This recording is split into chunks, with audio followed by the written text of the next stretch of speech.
The separation of powers. Charles de Secondat, Baron de la Brede et de Montesquieu was a French philosopher and constitutional theorist.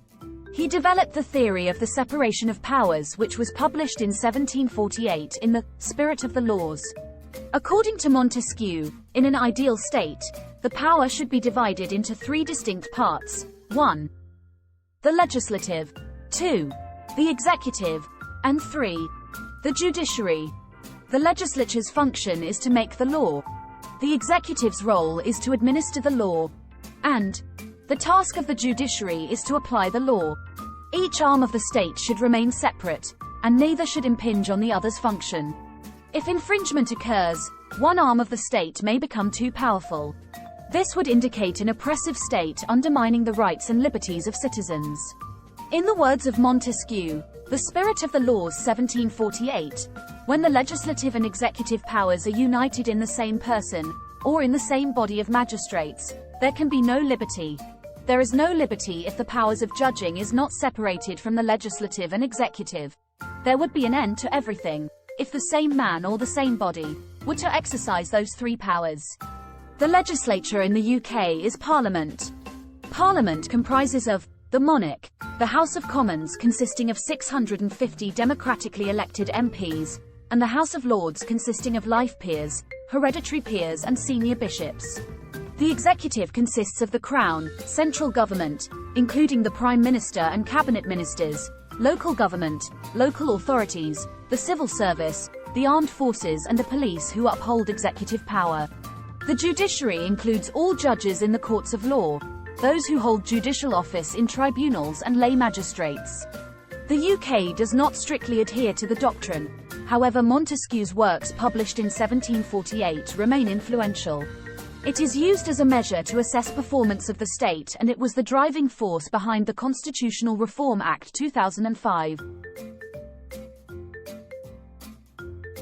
The government, the executive, sit in Parliament alongside the legislature. Government ministers have dual roles forming both the executive and the legislature. The government is accountable to Parliament. Parliament has the ultimate power to dismiss a government and force a general election. Parliament may delegate its law-making function to the executive, allowing government ministers and local authorities to pass secondary legislation in the form of statutory instruments and bylaws. In fact, the bulk of law-making in the UK is carried out by the executive. Secondary legislation outnumbers primary legislation by a ratio of 30-1.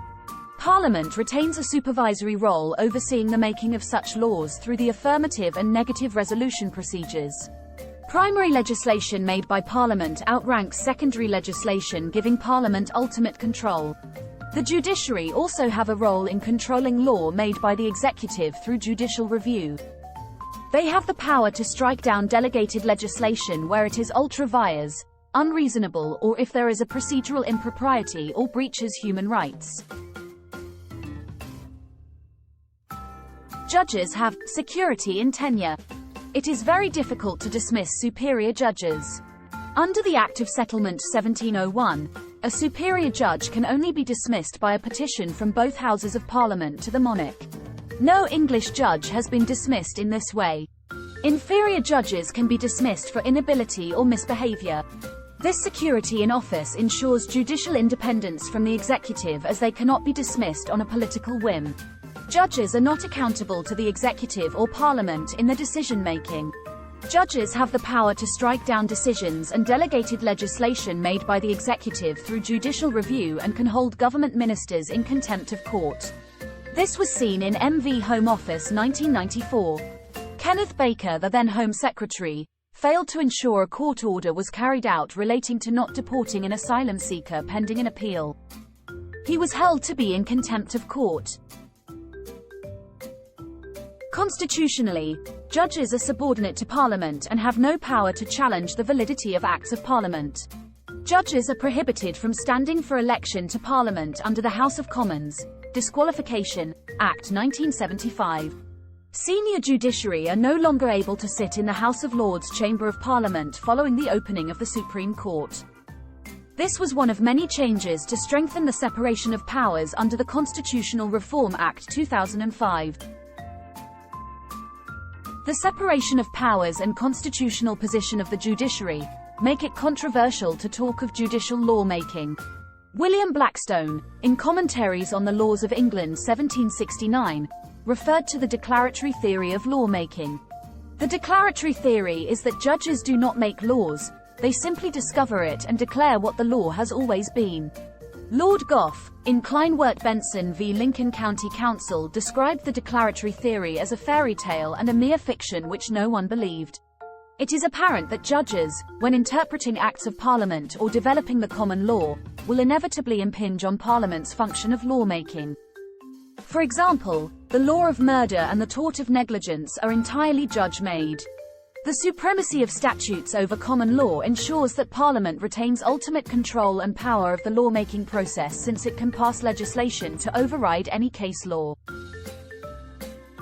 Prior to the Constitutional Reform Act 2005, the role of the Lord Chancellor was frequently criticised as violating the separation of powers and concentrating executive, judicial and parliamentary functions in one person. The Lord Chancellor was head of the judiciary, responsible for selecting and appointing judges, and also sat as a judge in the House of Lords and Privy Council. The Lord Chancellor is appointed by the Prime Minister as a member of the Cabinet, therefore plays a central political role in government. The Lord Chancellor also presided over the House of Lords as its Speaker, thereby fulfilling a senior legislative role. The Constitutional Reform Act 2005 radically changed the role of the Lord Chancellor. No longer are they head of the judiciary and can no longer sit as a judge. An independent Judicial Appointments Commission was set up to select judges. The Lord Chancellor still carries out the formal appointment and has a power of veto over appointees. The Lord Chancellor remains a cabinet member appointed by the Prime Minister, but is no longer the Speaker of the House of Lords. In summary, Montesquieu 1748 advanced the separation of powers theory as being the preferred distribution of power in a state. The UK does not adhere to the separation of powers. Where infringement occurs, there are often checks and balances in place to ensure power is not abused. The Constitutional Reform Act 2005 introduced many changes to strengthen the separation of powers, including creation of the Supreme Court, reforming the role of the Lord Chancellor, and establishing an independent Judicial Appointments Commission. This video is part of a series of videos on law from www.e-lawresources.co.uk. Please subscribe to our YouTube channel www.youtube.com/@e-lawresources. It's free to do so and will help us to keep providing these videos. Check out our website, which provides lecture outlines and case summaries. See also www.elawrevision.org.uk for revision games and quizzes. Thanks for watching.